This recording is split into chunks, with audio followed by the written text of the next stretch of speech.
হযরতে সালমান ফার্সি কেঁদে কেঁদে বললেন, সাহাবীরা আমার কত সম্পদ জমা হয়ে গেল। সাহাবীরা বলল, হুজুর কি জমা হয়েছে? হযরত সালমান ফার্সি বললেন, আমার মাথার একটা পাগড়ি, একটা আবা, শরীরের জুব্বার উপরে আলেম ওলামারা যে আবা গায়ে দেয় দেখবেন, এই আবা মক্কা মদিনার হারামাইন শরীফাইনের ইমামরা পড়ে। এই আবা জমা হয়ে গেল, আমার একটা জুব্বা জমা হলো, আমার একটা লাঠি জমা হয়ে গেল, আমার একটা পানির পেয়ালা জমা হলো, আমার একটা পানির মানে আমার একটা প্লেট জমা হলো, কাঠের বাসন, কাঠের পেয়ালা, কাঠের লাঠি, মাথার একটা পাগড়ি, আর একটা আবার একটা জুব্বা, কত হাজার কোটি টাকার সম্পদ একটু চিন্তা করেন। মাত্র মামুলি বিষয়, সামান্য নিত্য প্রয়োজনীয়তার জিনিস। বলে এইগুলি জমা হয়ে গেল আমার রসুল দুনিয়ার থেকে যাওয়ার আগে সব দান করে দিয়ে গেলেন। এত কিছু জমা হলো, কিয়ামতের ময়দানে আমি রসুলের সামনে কি জবাব দেব বলো? সালমান ফার্সি কাঁদতেছিলেন, সাহাবীরা ডাক দিয়ে বলতেছে, আপনি কাঁদবেন না। সালমান ফার্সি বললেন, দেখো আমার ইন্তেকালের পরে আমার পাগড়ি আবা জুব্বা দিয়ে কাফনের কাপড় বানানোর পরে যাহা থাকবে অতিরিক্তগুলি তোমরা আল্লাহ রাস্তায় দান করবা। আমার লাঠি, আমার কাঠের বাসন প্লেটগুলি আল্লাহ রাস্তায় দান করে দিবা। আমি দুনিয়াতে কোনো সম্পদ রেখে যে আল্লাহর আদালতে কাঠগড়ায় দাঁড়াইতে পারবো না। একবার জোরে বলা যাবে কি আল্লাহু আকবার? তেলের গাড়ি তেলে চলে,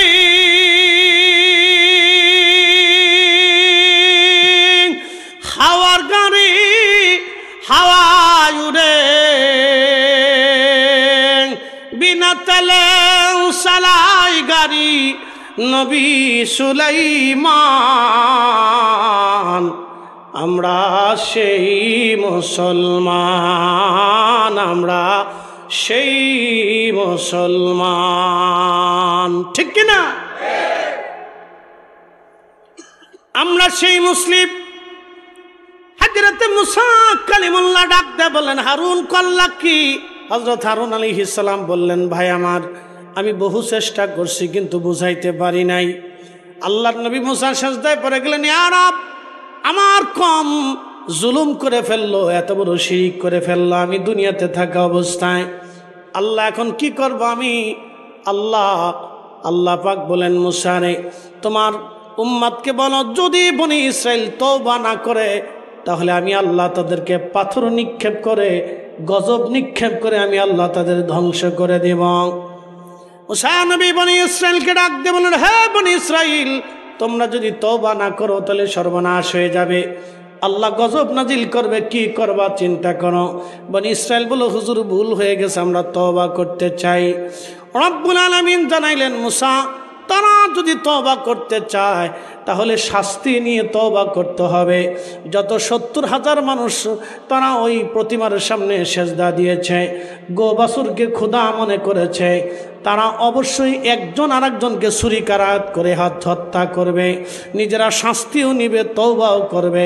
আমি শুধু তওবা করলে মাফ করব না, তাদের শাস্তি নিতে হবে। পরে মুসা আলাইহিস সালাম বলেন, এ বনি ইসরাইল, তোমরা যদি মাপ চাইতে চাও তাহলে ছুরি হাতে নিয়ে একজন আরেকজনকে হত্যা করবে এবং তওবা করবে, শাস্তিও নিবে, তওবাও করবে। কিন্তু আল্লাহ, আমরা যত অপরাধী করি আল্লাহর কাছে মাপ চাইলে আমাদের রসুলের কারণে আল্লাহ আমরা মাফ করে দেয়। আসতে হয়ে গেল না? জোরে বলবেন আল্লাহু আকবার। আচ্ছা বলেন, এক জামাতের সাথে এক রাকাত নামাজ পড়লে, এক ওয়াক্ত নামাজ পড়লে কত ওয়াক্তের সওয়াব হয়? 27 গুণ না? 1 টাকা দান করলে 70 গুণ বাড়ে, 70 না?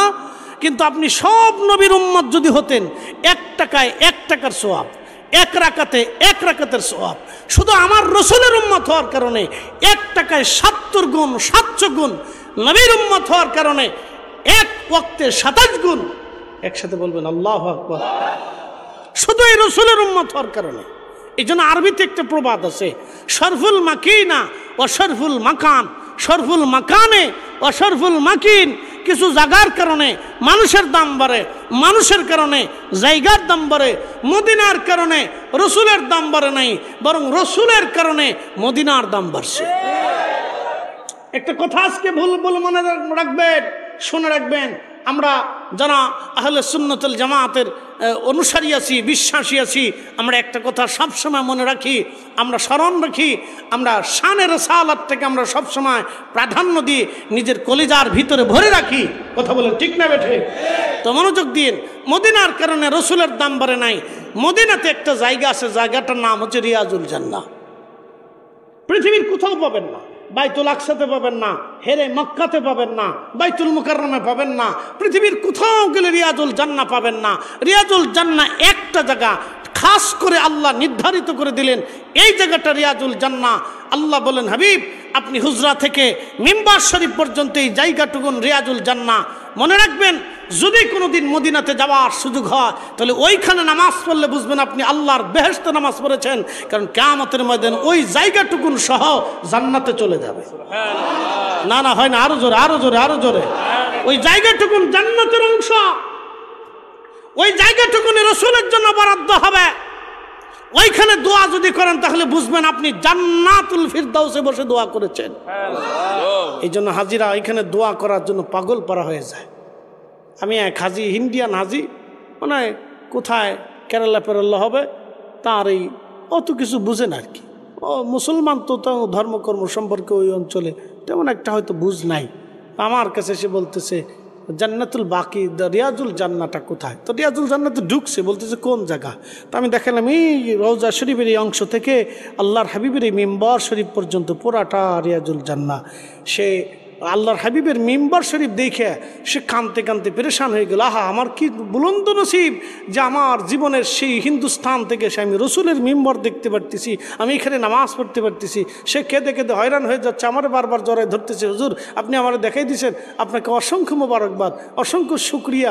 পরে বের হয়ে এসে আমার সে খাওয়াবি অনেক কিছু। আমি বলছি না, খাওয়াইতে হবে না, আলহামদুলিল্লাহ আপনার দেখাই দিতে পারছি। সে মানে পাগল পড়া হয়ে গেছে যে আমি রসুলের রিয়াজুল জান্নাহ দেখছি, আল্লাহর নবী এখানে নামাজ পড়তেন, এটা আমি দেখছি। একসাথে বলবেন আল্লাহু আকবার। এটা ভালোবাসা। যারা বলেন এটা কি? হুব্বে রসুল, রসুলের ভালোবাসা। আচ্ছা বলেন তো, রসুলের ভালোবাসায় একটা উস্তুনে হান্নানা জিন্দা হয়ে গেল। সহিহ বুখারীর হাদিস, উস্তুনে হান্নানা জিন্দা হয়ে গেল, একটা মরা কাঠ জেতা হয়ে গেল। একসাথে বলবেন আল্লাহু আকবার। এই জন্য হুব্বে রসুলটাকে আপনি ছোট করে দেখার সুযোগ নেই। যারা ছোট করে দেখে আমি মনে করি এরা হয়তো বুঝে না, অথবা তাদের আকলের অভাব আছে। আপনি হুব্বে রসুলকে কি করে ছোট করে দেখবেন যে রসুলের ইশকে বিরহ বেদনাতে একটা মরা কাঠ আল্লাহ জিন্দা করাই দিলেন। তো মরা কাঠ যদি জিন্দা হয় তাহলে মানুষের মরা দিল জিন্দা হতে পারে না? হ্যাঁ, এই জন্য হজরত বেলাল জিন্দা হয়ে গিয়েছিলেন, হজরত ওয়াসাল কারনী জিন্দা হয়ে গিয়েছিলেন, মালিক ইবনে সানানা জিন্দা হয়েছিলেন, গাসলুল মালাকা হানজালা জিন্দা হয়েছিলেন। যার কারণে উহুদের যুদ্ধে নিজের জীবনকে কুরবানি করে শাহাদাতের লিপ্সাতে গোসলবিহীন অবস্থায় নাপাক হালতে, জুনুবি হালতে তিনি গিয়েছিলেন। আল্লাহু আকবার। মাসালা দেখে নাই, রসুল দেখে চলে গেছে। মাসালা দেখে নাই, দলিল খুঁজতে যাই নাই, আবেগের কারণে মহাব্বতে চলে গেছে। এই জন্য কিছু বিষয় আছে যেগুলোর উপর কলম ধরতে হয় না। দুরূদ শরীফ আপনার ভালো না লাগলে চুপ করে থাকেন, কিন্তু বিরোধিতা করবেন না। আমরা যে মিলাদ পড়ি, মিলাদে রসুলের দুরূদ পড়ি, সালাম পড়ি, ভালো না লাগলে চুপ থাকেন, বিরোধিতার দরকার নাই। এখানে কলম ধরেন না, কথা কন না কেন, ঠিক কিনা? এখানে কলম ধরেন না, এখানে চুপ থাকেন, ফতোয়া দিয়েন না, আপনি চুপ থাকেন। ভালো না লাগলে আপনার চুপ থাকার দরকার আছে। কেন একটা বুঝতে হবে, আমরা আল্লাহর পেয়ারা মেহবুবের শানে দুরূদ সালাম পাঠ করি। এখানে আপনার ফতোয়ার দরকার নেই, আপনি চুপ থাকেন, ফতোয়া দিলেন না। কিছু বিষয় আছে দিতে গেলে আপনি হয়তো বড় পেরেশানির মধ্যে পড়ে যাবেন, যেই পেরেশানি আপনাকে আর কিয়ামতের ময়দানে তরাইতে পারবে না। এই জন্য কিছু বিষয় যে চুপ থাকতে হয়। ইমাম মালিক, আল্লাহু আকবার, হজ শেষ করে পরে মদিনাতে আমি 8 দিন। এই বছর তো প্রচণ্ড গরম গেছে, আমার চোখের সামনেই আহা আরাফাতের মাঠে হাজি মরে গেল, ছটফাট করতে করতে মরে গেল, মানে হিট স্ট্রোকে সহ্য করতে পারে নাই, মারা গেল।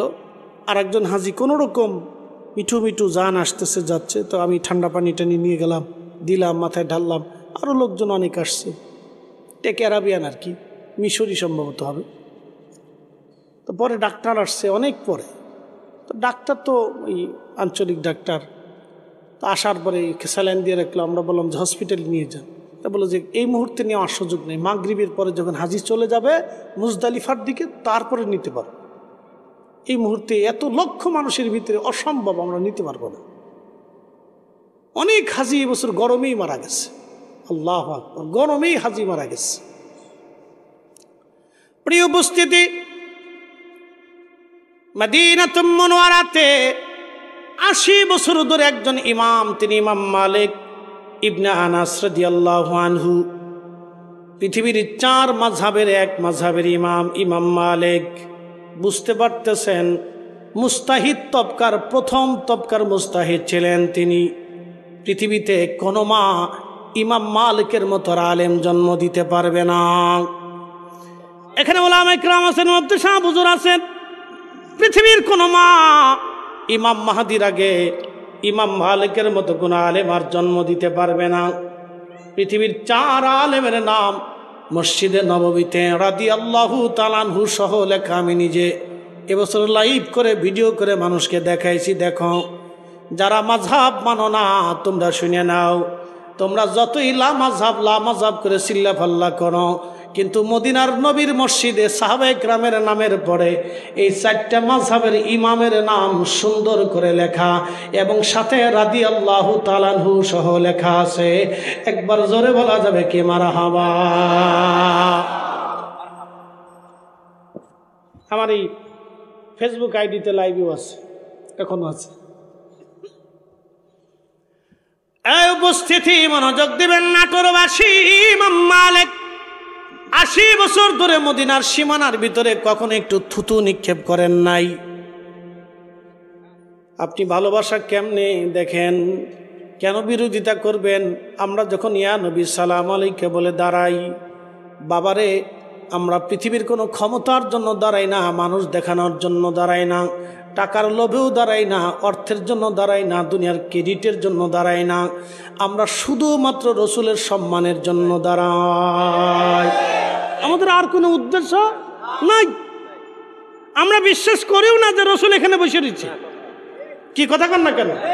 আমরা শুধু রসুলের ইজ্জতের জন্য দাঁড়াই। আপনি বিরোধিতা করতে করলে করতে পারেন, আপনাকে ছেড়ে দিলাম।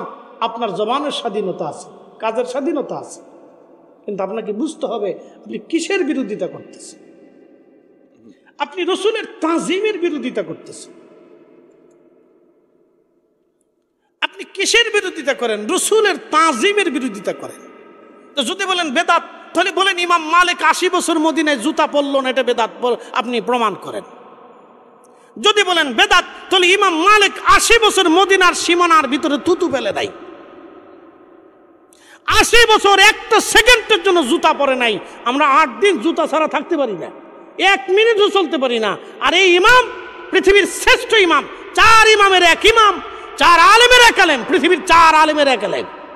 কোনো মার কোনোদিন জন্ম দিতে পারবে না।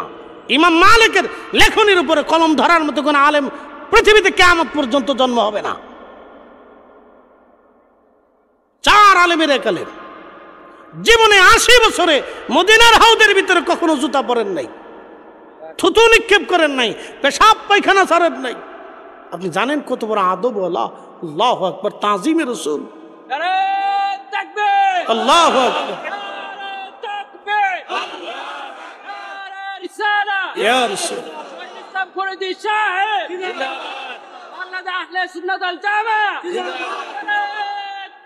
আল্লাহু আকবার। আপনি পছন্দ না হলে করার দরকার নাই, কিন্তু বিরোধিতার দরকার নেই ভাই। কথা ঠিক আছে না? আপনি তাজিমের বিরোধিতা করেন না। 80 বছর জিজ্ঞেস করা হলো ইমাম মালিক কোন দলিলে? উনি কোরআনের কোনো দলিল দেন নাই, হাদিসেরও দলিল দেন নাই, উসুল সাবমিট করেন নাই, কোনো উসুল দেন নাই। ওনারা তো উসুল প্রণেতা। আল্লাহু আকবার। শরীয়তের উসুল বুঝতে পারতেছেন? আমি কোরআন থেকে কিভাবে দলিল আনবো, হাদিস থেকে কিভাবে দলিল আনবো, সেই উসুল উনরা লেখছেন। আল্লাহু আকবার, জোরে বলেন। উনরা উসুল লেখছেন, সে উসুল প্রণেতা। তিনি পর্যন্ত কোনো উসুল দেন নাই। একটা উসুল দিছেন, এ আল্লাহর বান্দারা, যেই মাটির ভিতরে রসুল ঘুমায় সেই মাটির উপরে আমি কি করে জুতা পরবো? যেই মাটির নিচে রসুল ঘুমায় সেই মাটির ভিতরে আমি পায়খানা পেশাব কেমনে করব? যেই মাটির ভিতরে রসুল ঘুমায় আমার এই থুতু সেই মাটির উপরে কেমনে ফালাবো? তুমি মোদের আশার আলো, তাই তো তোমায় বাসি ভালো, তুমি মোদের আশার আলো, তাই তো তোমায় বাসি ভালো। হৃদয় নামের ফুলদানিতে, হৃদয় নামের ফুলদানিতে গেথে রেখেছি প্রেমের মালা।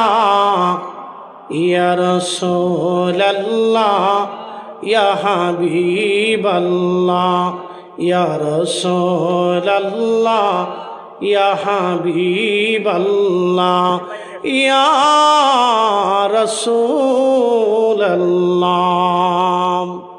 আমরা একসাথে বলি আল্লাহু আকবার। খুব মনোযোগ দিন। ইমাম মালিক ৮০ বছর, একসাথে বলেন কত বছর? তাহলে এই তাজিমে রসুলের বিষয়ে আপনার মতামত থাকবে সুন্দর, ব্যাখ্যা চমৎকার হতে হবে। বিরোধিতা যদি হয় তাহলে সেটা সাবলীল সুন্দর ভাষায় হতে হবে। এই জন্য এই বিষয়গুলি আমরা খুব অত্যন্ত বিচক্ষণার সাথে আমাদের কাজগুলি আঞ্জাম দিতে হবে। প্রিয় উপস্থিতি, হাজিরিন, মহল্লাবাসী, নাটোরবাসী, খুব মনোযোগ দিয়ে কথা শুনবেন।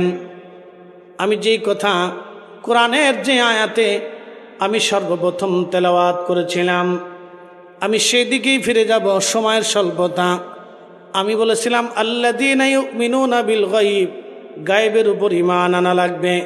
আচ্ছা বলেন তো, হাসরের মাঠ কায়েম হবে, বিশ্বাস আছে না নাই?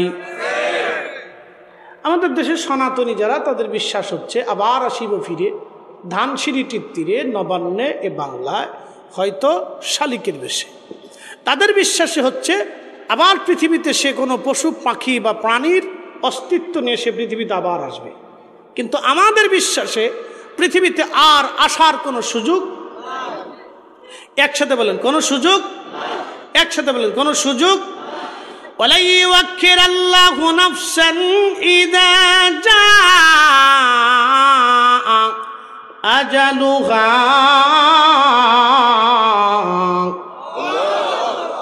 এটা হলো বিশ্বাস। এই জন্য শোনেন, ইসলামের মৌলিক বিষয়টা হচ্ছে বিশ্বাস।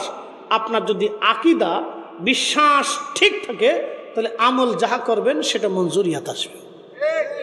আকীদা, বিশ্বাস যদি ঠিক না থাকে তাহলে মুশকিল। এই জন্য আকাইদে আহলে সুন্নাত ওয়াল জামাআত, এটা 4 ইমামের আকীদা।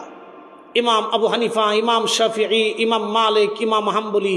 শুনলে খুশি হবেন, ইশকে রসুলের কারণে ইমাম মালিকের সাথে আমার রসুল 100 বার স্বপ্নে কথা বলে গেছে। আচ্ছা বলেন, কোন বেদাতিকে নবী স্বপ্ন দেখা? কোন ভণ্ডকে নবী স্বপ্ন দেখা? নবী কোন ভণ্ডের সাথে সে কথা বলে না, কোন বেদাতির সাথে রসুল এসে কথা বলতে পারে না। ইমাম মালিক তাজিমে রসুলের বিষয়ে কত সতর্ক ছিলেন দেখেন। এই জন্য আপনি মিলাদ কিয়াম পছন্দ না হলে আপনি চুপ থাকেন, ভালো না লাগলে আপনার পড়ার দরকার নাই। কেউ এখানে জোর করে কাউরে পড়ায় না, কথা ঠিক আছে না ভাই? কেউ কাউরে জোর করে পড়ায় না। যদি পছন্দ না হয় না করলেন, আপনার ইচ্ছা। কিন্তু আমরা ইয়া নবী সালাম আলাইকা বলার পর আমরা আর বসে থাকতে পারি না, আমাদের দাঁড়াইতেই হবে। কথা কন না কেন, ঠিক কিনা? আমরা শুধুমাত্র স্রেফ আল্লাহ রসুলের জন্য দাঁড়াই। কার জন্য? আল্লাহ রসুলের জন্য দাঁড়াই, অন্য কার উদ্দেশ্য না। এখানে কোনো উদ্দেশ্য আর বাকি উদ্দেশ্য আমাদের থাকে না। এ বান্দা, তুমি কি ভেবেছো আমি তোমাকে সৃষ্টি করেই ছেড়ে দেব? তোমাকে কি আমি পরীক্ষা করব না? দুনিয়ার মধ্যে তোমারে দিলাম সূর্যের আলো, টাইম টু টাইম আল্লাহ আমি তোমাকে উঠাই দিচ্ছি। একটা দিনের জন্য সূর্যের আলো ওঠানোর জন্য তোমাদেরকে কোনোদিনও তোমাদেরকে সূর্যের সামনে সেজদা দিতে হয় নাই। আমাদের পৃথিবীতে যারা সূর্যের পূজা করে তারা ভাবে সূর্য আমাদের ভগবান, আমাদের দেবতা। যারা প্রতিমার পূজা করে তারা ভাবে প্রতিমা আমাদের দেবতা। দেখবেন আমাদের দেশে সনাতন ধর্মের যারা আছে, এটা তাদের বিশ্বাস। আমি কটাক্ষর জন্য বলতেছি না, বোঝার জন্য বলতেছি।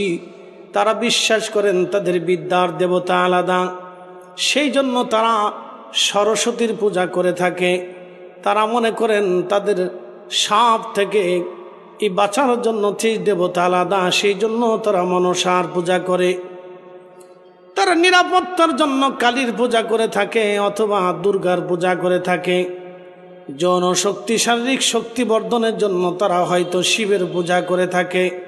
তারা কার্তিক গণেশের পূজা করে থাকে, এক এক সময় এক এক দেবতার পূজা করে, আগুনের পূজা করে। তারা ভাবে এটাই বুঝি আমার দেবতা। তারা গরুর দেবতা করে, গরুর পূজা করে, তারা ভাবে গরুই আমাদের দেবতা। খুব মনোযোগ দিবেন। গরু পূজা শুরু হলো কবে থেকে, তার একটি ইতিহাস আমি কোরআন থেকে শোনাচ্ছি। মুসা আলাইহিস সালামকে রব্বে কারীম বলেন, মুসা তুর পাহাড়ে চলে আসো আমার সাথে কালাম করার জন্য। 40 দিনের জন্য তুমি আসবা। আমাদের দেশে যারা তবলিগ জামাতে যায় তারা বলে 40 দিনের নিয়ত করে যাও, এখানে একটা বরকত আছে। হ্যাঁ আমি জানি 40 দিনের একটা আলাদা বরকত আছে, যেহেতু মুসা নবীর আল্লাহ 40 দিনের জন্য আল্লাহ তুর পাহাড়ে পাঠিয়েছিলেন। 40 দিনের অবশ্যই বরকত না হলে আল্লাহ মুসা নবীরে তুর পাহাড়ে 40 দিনের জন্য ডেকে নিতেন না। আমরাও জানি বরকত আছে। মানুষের ইন্তেকালের পরে আমাদের দেশে একটা রেওয়াজ আছে, 40 দিনে তার জন্য ফাতিহা করা হয়, দোয়া করা হয়। ভাই হয় না? আমাদের অনেক ভাইরা বুঝেই বলুক অথবা না বুঝেই বলুক, দলের টানে বলুক বা মতের টানে বলুক, তাদের দৃষ্টিতে এটা বেদাত, নতুন আবিষ্কার। কিন্তু আমি আজ প্রমাণ করে দিয়ে যাব এটা নতুন আবিষ্কার না, এটা সাহাবীদের জমানা থেকে চলে আসতেছে। ইমাম জালালউদ্দিন আব্দুর রহমান সুয়ুতি আজ থেকে 550 বছর আগে একটা কিতাব লিখেছেন। কিতাবের নাম আল হাবিলিল ফাতওয়া আল মুজাল্লাদুস সানি, 2য় খণ্ডের মধ্যে তিনি একটা মাসালা, একটা রেসালা করেছেন, তুলুউস সুরিয়া বিইজহারি মা কানা খাফিয়া। শুনে যান, আমি একবার হাওয়ালা দিয়ে বলে যাচ্ছি। ইমাম সুয়ুতি শুধু মরহুমাদের দোয়ার ব্যাপারেই এই মাসালাটা লিখছে, এই রেসালাটা উনি শুধু এটার উপরেই লিখছে। একসাথে বলবেন আল্লাহু আকবার। আমরা দোয়ার সময় দোয়া করি না, আব্বা আমাদের কবরে সওয়াব পাঠাই দাও, এই ফাতিহার সওয়াব দাও, এই কোরআনের সওয়াব দাও, এই দুরুদের সওয়াব দাও, এই মাহফিলের সওয়াব দাও, আমরা বলি না? তো ইমাম সুয়ুতি 550 বছর আগে এই সাবজেক্টের উপরে এই রেসালাই লিখছে, কিতাবই লিখছে। একসাথে বলবেন না মারহাবা? তো খুব মনোযোগ দিয়ে, হযরত ইমাম আব্দুর রহমান সুয়ুতি উনি ওই জমানার মুজাদ্দিদ ছিলেন। তিনি 900 হিজরির মুজাদ্দিদ ছিলেন, মুজাদ্দিদে মিল্লাত। পৃথিবীতে প্রত্যেক বছরে না, প্রত্যেক 100 বছরে আল্লাহ একজন বা একাধিক আল্লাহর জমিনে মুজাদ্দিদ পাঠান, যারা জমিনে দিন সংস্কার করেন। এজন্য ইসলামকে কেউ যদি বিদায় করতে চায় জমিন থেকে, সে বিদায় হবে, ইসলাম বিদায় হবে না। কথা কন না কেন? সে বিদায় হবে। গুরুগোবিন্দ চাইছিল, পারে নাই। সম্রাট আকবর চেয়েছিল মুজাদ্দিদ আল ফেসানির জন্য, পারে নাই। পৃথ্বীরাজ চেয়েছিল খাজা আজমিরি সেঞ্জারি রহমাতুল্লাহর জন্য, পারে নাই।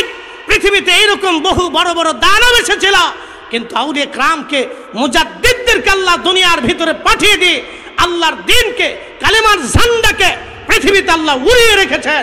একসাথে বলবেন আল্লাহু আকবার। আল্লাহু আকবার।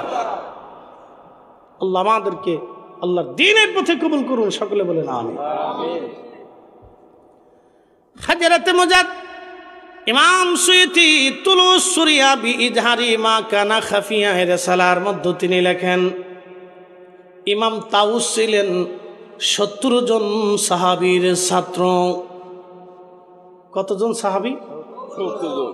বুঝেন তো, সাহাবী আর আমরা এক জিনিস। আল্লাহু আকবার, আল্লাহু আকবার।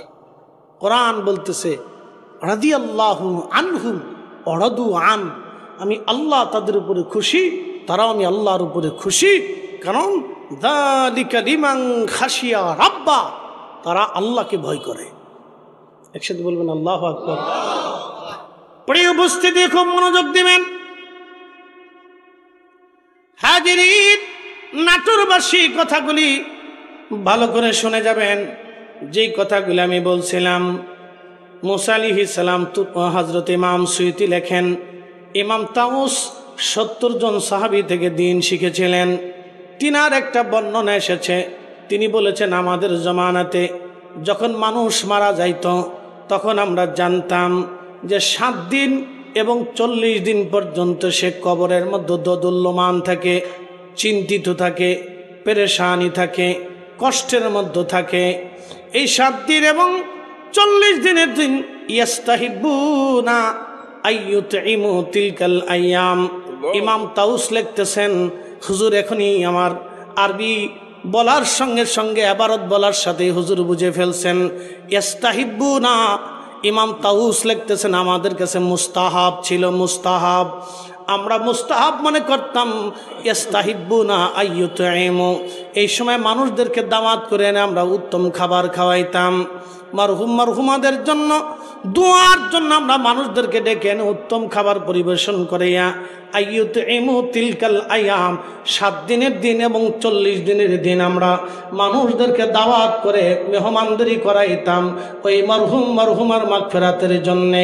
একবার জোরে বলা যাবে কি মারহাবা? কয় দিনের দিন? লাস্টে 40 দিনের দিন। তাহলে 40 দিনের একটা বরকত আছে, এটা অস্বীকার করতে পারবেন না। এটা নিয়ে তো ঝগড়া করার কিছু নাই। এখন আমি আপনাদেরকে বলি, আচ্ছা বলেন, আমাদের দেশে যারা রাজনীতি করে তাদের রাজনীতি কি মিলাদ বন্ধ করার জন্য?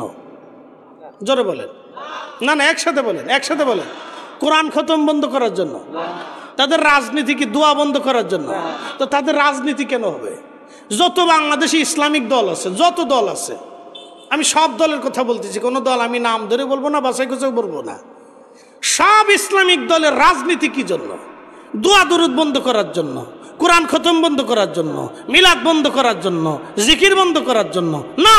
তাদের রাজনীতি হচ্ছে জমিন থেকে সুদ, ঘুষ, অন্যায়, জুলুম, অবিচার, অন্যায় বিচার এবং বেহেপনা, এই সারাবি, খারাবি, হারামি, নাফাকি জমিন থেকে অন্যায় বন্ধ করার জন্য তাদের হচ্ছে রাজনীতি। কথা কন না কেন? ঠিক কিনা? তাদের রাজনীতি হবে এই জন্য যে আল্লাহর জমিনে আল্লাহর বিধান মোতাবেক হযরত ওমর যেইভাবে রাষ্ট্র চালাইছে ওইভাবে রাষ্ট্র চালানো হলো তাদের রাজনীতি। কথা ঠিক আছে না ভাই? এছাড়া আর কোনো ভিন্ন উদ্দেশ্য হতে পারে না। এটা মূল কথা। আমি যেটা বুঝি, আমি আর অন্য কিছু আমার এত দলিলা দিল্লাতে বুঝাইতে হবে না। আমি একজন আলেম, আমি বুঝি যে ইসলামী দলগুলির মূল রাজনীতির মূল কারণ হচ্ছে হযরত ওমর, হযরত আলী, হযরত উসমান, হযরত আবু বকর, হযরত ওমর ইবনে আব্দুল আজিজ, দ্বিতীয় ওমর, ইমাম হাসান সহ এই বিশুদ্ধ ব্যক্তিরা যেইভাবে পৃথিবী শাসন করেছিলেন, এইভাবে দেশ শাসন করার নাম হচ্ছে ইসলামিক দলগুলির মূল রাজনীতির উদ্দেশ্য। এখানে দোয়া বন্ধ করার জন্য না, জিকির বন্ধ করার জন্য না, নামাজ বন্ধ করার জন্য না, এই আপনার মিলাদ বন্ধ করার জন্য না, দুরূদ বন্ধ করার জন্য এটা রাজনীতি করে না।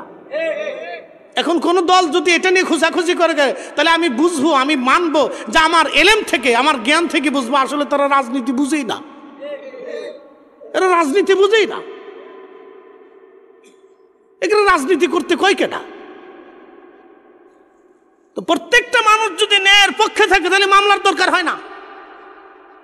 আচ্ছা আপনি প্রশ্ন করেন, বলেন তো, একটা বোন ভাইয়ের কাছে জমি পায়, আচ্ছা বোন ভাইয়ের কাছে জমি পায়, এটা কি ভাইয়ের জমি না বোনের ওই মহিলার বাবার জমি?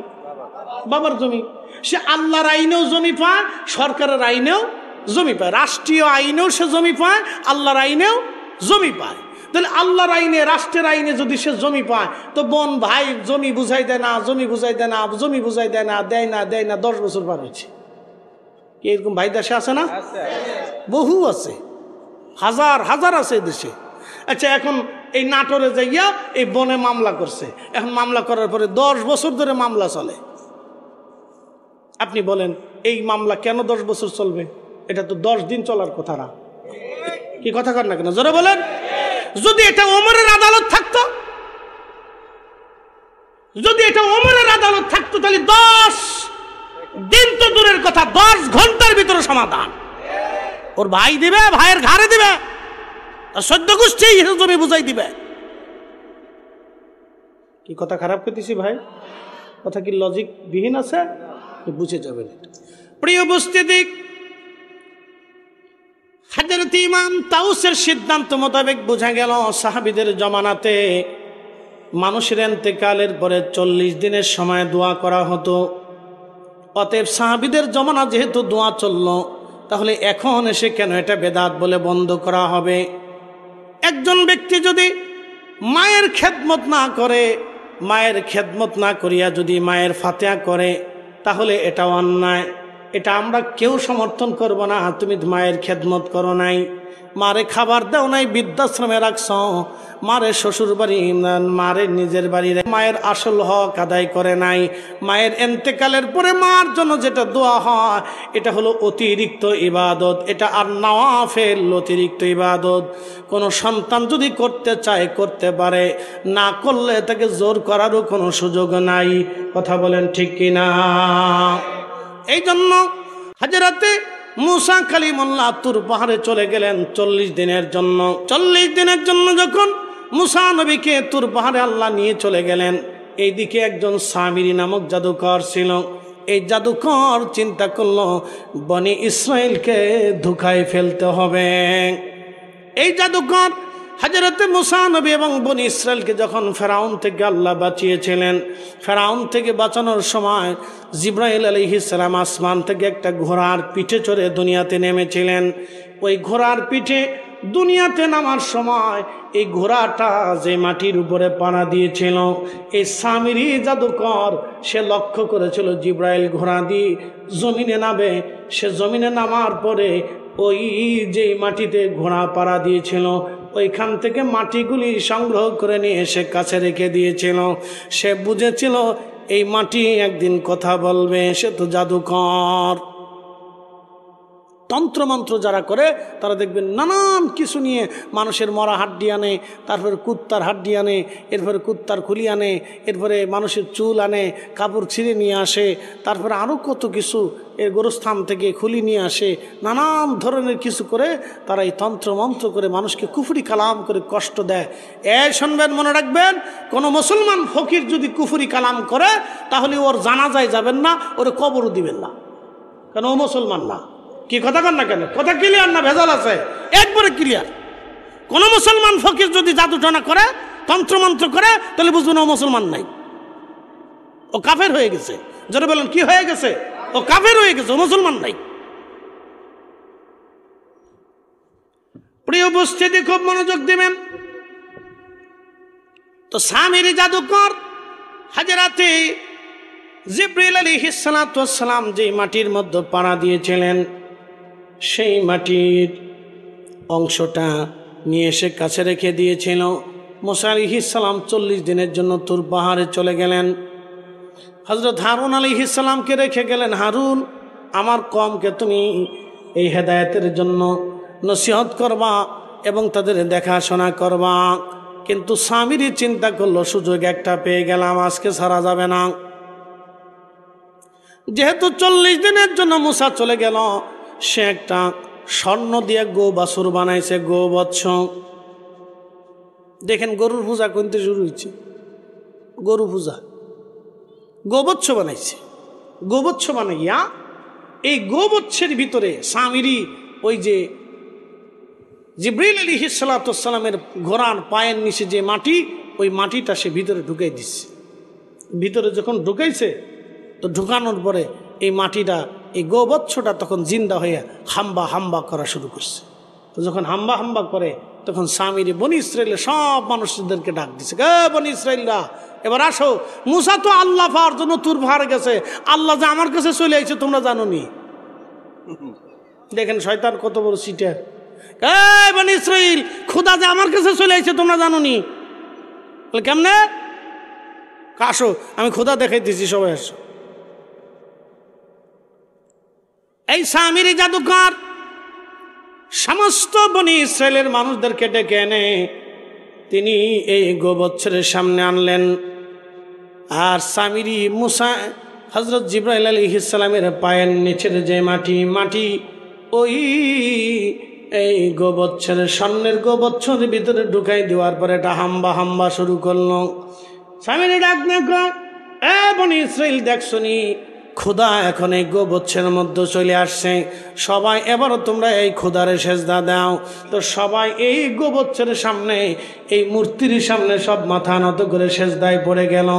একজন দুইজন লোক সেজদা দেয় নাই, 70,000 মানুষ সেজদার মধ্যে পড়ে গেল। একসাথে বলেন নাউজুবিল্লাহ।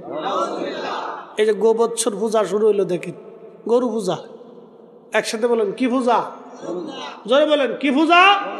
গরু পূজা এখান থেকে শুরু হয়েছে।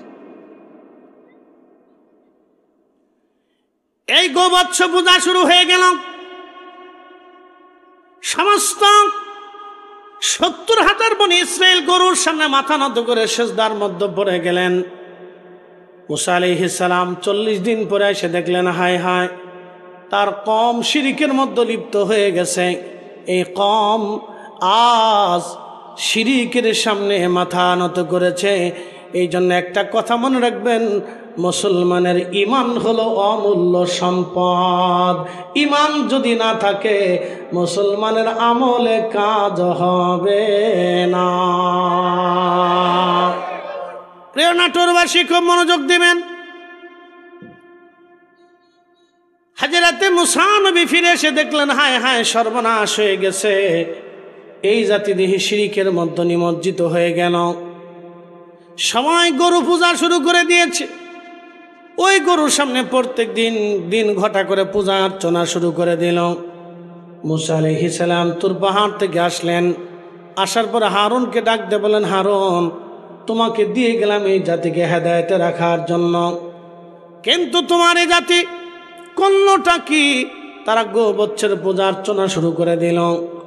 হযরতে হারুন বলল, আমি বহু চেষ্টা করেছি এই জাতিকে নিবৃত করার জন্য, কিন্তু এই জাতি গরুর সামনে মাথা নত করেছে।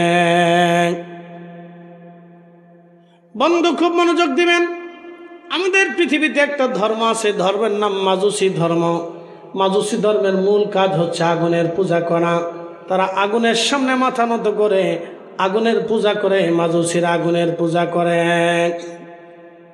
তারা মনে করে আগুন আমাদের খোদা, আগুন আমাদেরকে সব কিছু দেয়, আগুন আমাদেরকে সব কিছু দেয়। এখন আমি যদি আপনাদেরকে প্রশ্ন করি, জবাব দিবেন, আগুন কি একা একা জ্বলে না জ্বলার জন্য কোনো নিয়ম কানুন আছে? নিয়ম কানুন আছে না? সে বিনা কারণে জ্বলে না, যে কোনো কারণে জ্বলে। তার অর্থ হলো আগুনকে যে কেউ জ্বালায়। কথা ঠিক আছে না? আগুনকে যে কেউ জ্বালা। এখন বলেন সে কি স্থায়ীভাবে জ্বলে থাকে? জ্বালানি শেষ হলে সে কি অটোমেটিক নিভে যায় না? অটোমেটিক নিভে যায়। তার অর্থ হলো আগুনকে যে কেউ একজন নিভাইয়া দেয়। একসাথে বলবেন আল্লাহু আকবার। তাহলে আগুনের নিজস্ব কোনো শক্তি আছে? তাহলে ওনাকে আগুনকে একজন পরিচালিত করেন। আমাদের বিশ্বাসে তিনি কে? একসাথে বলেন তিনি কে? তাহলে আগুন কখনো খোদা হতে পারে না। রব বলেছেন আল্লাহুস সামাদ, আল্লাহুস সামাদ। আমি রব কারো মুখাপেক্ষী না, সব সৃষ্টি আমি আল্লাহর মুখাপেক্ষী। কথা বুঝতে হবে, এটার নাম হলো বিশ্বাস। সনাতনীরা একটা বিশ্বাসে বেঁচে থাকে, শিখদের একটা বিশ্বাস, বৌদ্ধদের একটা বিশ্বাস, খ্রিস্টানদের একটা বিশ্বাস। খ্রিস্টানরা বলে এক আত্মা, তিনজন, এক আত্মা দিয়ে তিনজন, আল্লাহ, আল্লাহর বউ, আল্লাহর ছেলে। আল্লাহ এক আত্মা দিয়ে তিন। তারা বলে আত্মা, আল্লাহরও আত্মা আছে। তাহলে এখন আত্মা বানাইলো কে? আল্লাহর বউ আছে, আল্লাহর ফুলাও আছে। কত বড় পাগল আপনি একটু চিন্তা করে, যে এক আত্মারে তিনজন বানাইছে। তার অর্থ হলো তারা আল্লাহর সাথে বাকি দুইজনকে শরিক করে খোদার আসনে বসাইছে। এই জন্য তারা কাফির। কথা কর না কেন, ঠিক কিনা? তারা অবিশ্বাসী।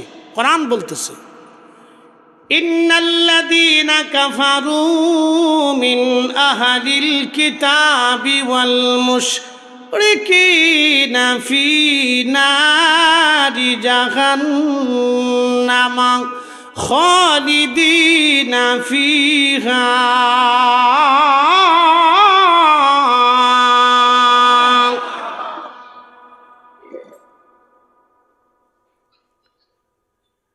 রব্বুল আলামিন কুরআনুল কারীমের মধ্যে আমার আল্লাহ বলেন ইন্নাল্লাযীনা কাফারু, যারা অবিশ্বাসী কি আল্লাযীনা ইউমিনুনা বিল গায়ব, যারা গায়েবের উপরে বিশ্বাস করে তারা সফল কাম, যারা গায়েবের উপরে বিশ্বাস করে না তারা সফল কাম না।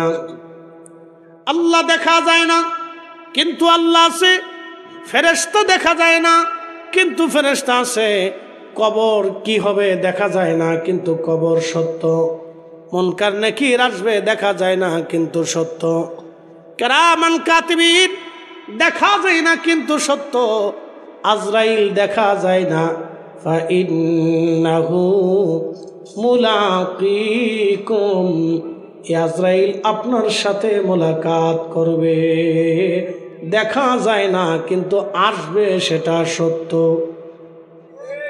কথা ঠিক আছে না?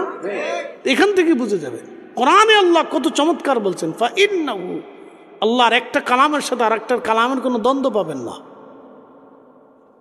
আমাদের সারা জীবনে কথার ভিতরে প্রথম কথায় শেষ কথার সাথে দ্বন্দ্ব হয় না ভাই? প্রথম মতের সাথে শেষ মতের সাথে আমাদের মিল থাকে না, কিন্তু কোরআনের প্রত্যেকটা কালামের ভিতরে কোনো দ্বন্দ্ব পাবেন না। ফাইন্নাহু মুলাকিকুম হাবিব, উম্মতকে বলে দেন এই মালাকুল মউত তার সাথে দেখা করবে, কথা বলবে। বন্ধু মনোযোগ দিবেন, এই মালাকুল মউত তার সাথে সাক্ষাৎ করবে, তাকে নিয়ে চলে যাবে। তার মানে মালাকুল মউতকে দেখা গেল না কিন্তু সত্য।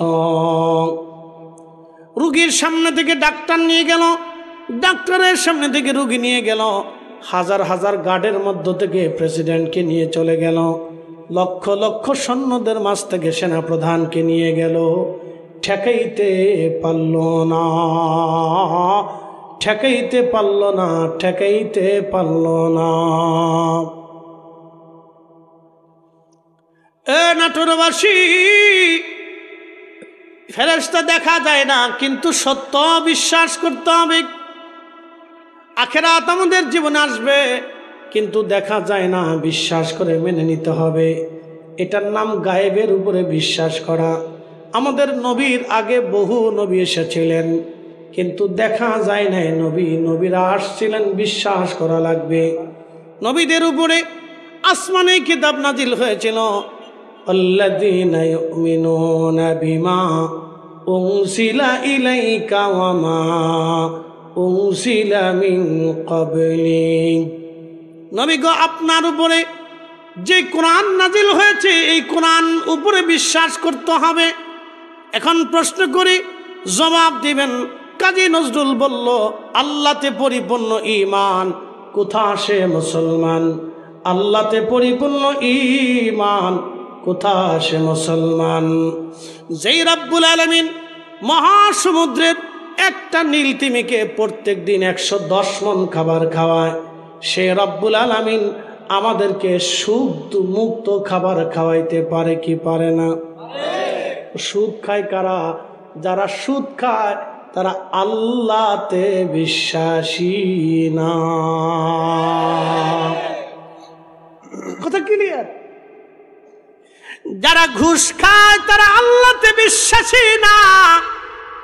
যারা রাষ্ট্রের টাকা চুরি করে জনগণের হক মেরে দেয় তারা আল্লাহতে বিশ্বাসী না। জোরে বলেন, জোরে বলেন। তারা আল্লাহতে বিশ্বাসী না। একটা কথা মনে রাখবেন, আপনার বরাতে যেই কয়টা ভাতের দানা আছে আপনি সে কটাই পাবেন, একটা বেশিও পাবেন না, কমও পাবেন না। কি ঠিক আছে না ভাইজান? এই বিশ্বাস আছে না আপনাদের? আপনি হাজার হাজার কোটি টাকার মালিক হন। এই যে শোনেন, বসুন্ধরার গ্রুপের মালিক যখন মারা গেল তখন সে, আমি একটা রিপোর্টে পাইছি, 80,000 কোটি টাকার সম্পদ রেখে গেছে। কম হতে পারে, বেশি হইতে পারে, যে যা হোক ধরেন 50,000 কোটি। 50,000 কোটি টাকার সম্পদ তার ছিল মরণের সময়। আচ্ছা বলেন, সে প্রত্যেক দিন একটা করে হরিণ জবাই করে খাইলেও খাইতে পারত, সে প্রত্যেক দিন একটা হাতি জবাই করে খাইলেও খাইতে পারত, কিন্তু সুযোগ আছে? ফ্যাট আল্লাহ দিয়ে দিছে মাত্র 1.25 সেরও না, আধা সেরও না, 1 পোয়া চালির ভাত 3 বেলা খাবেন। তো খাইতেন আপনি, খাবেন তো খুব কষ্টে খাইতে হয়। তারপরে খাওয়া শেষ হয়ে গেলে এরপরে মাপ চান, আর পারতেছি না ভাই, মাপ চাই। এই সামান্য একটা ফ্যাটের লেগে মানুষ কত মানুষের হক মেরে দেয়। আপনি চিন্তা করতে পারছেন এদের মতো বোকা পৃথিবীতে আর কেউ আছে? আহা, আপনি খালি একটু চিন্তা করেন যে এরা কত বড় বোকা, যে সামান্য একটা ছোট্ট পেটের জন্য কত মানুষের হক এরা মেরে দিল। আপনাকে পরিসংখ্যান দিয়ে বোঝাচ্ছি, বুঝে যাবেন। তার অর্থ হচ্ছে সে আল্লাহতে পরিপূর্ণ বিশ্বাসী না। আল্লাহতে পরিপূর্ণ বিশ্বাসীরা কখনো হাই হুতাশ করে না। আল্লাহতে পরিপূর্ণ বিশ্বাসীরা কারো হক মেরে দেয় না। আল্লাহতে পরিপূর্ণ বিশ্বাসীরা সুদ খায় না। আল্লাহতে পরিপূর্ণ বিশ্বাসীরা ঘুষ খায় না।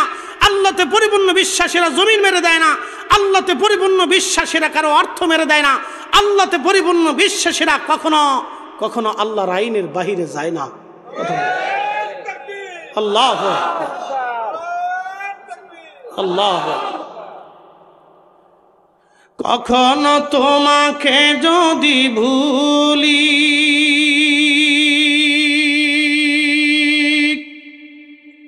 হেদায়েতের আলো জেলে নিয় কাছে তুলি, ঠাই দিও প্রিয়তম অগমহিয়ান, তুমি রহমান, তুমি মেহেরবান। অন্ধ গাহে না শুধু তোমারি গুণগান, বুঝেও বুঝে না তবু শান, তুমি রহমান, তুমি মেহেরবান।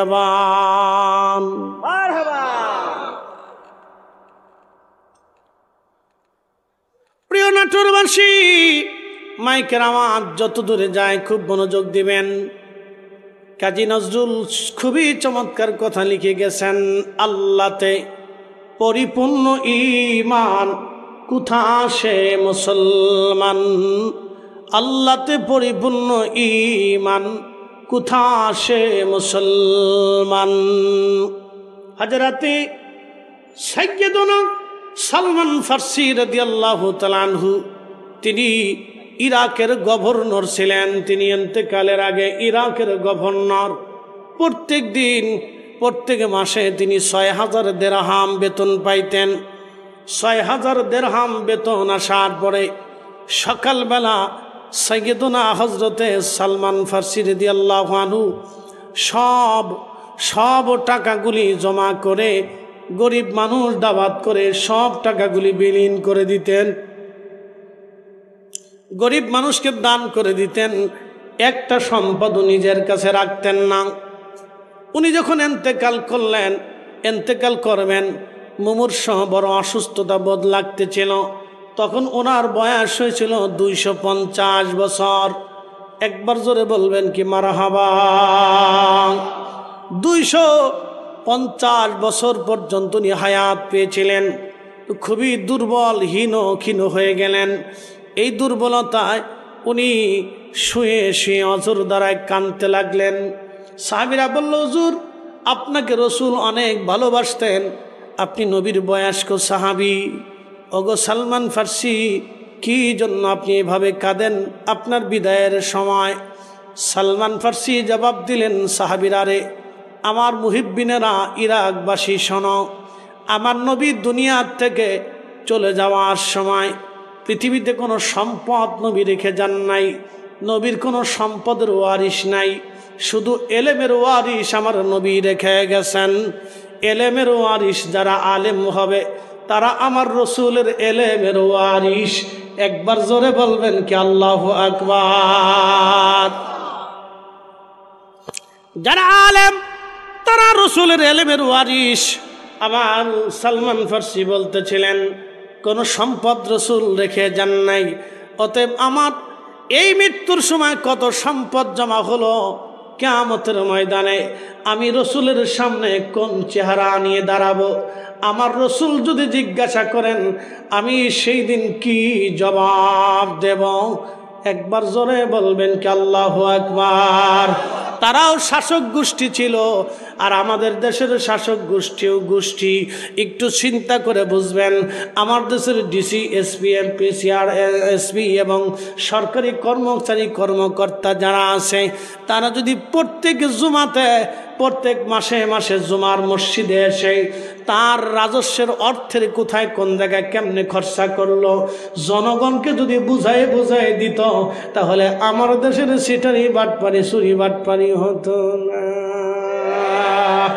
একজনে বলেন ঠিক কিনা?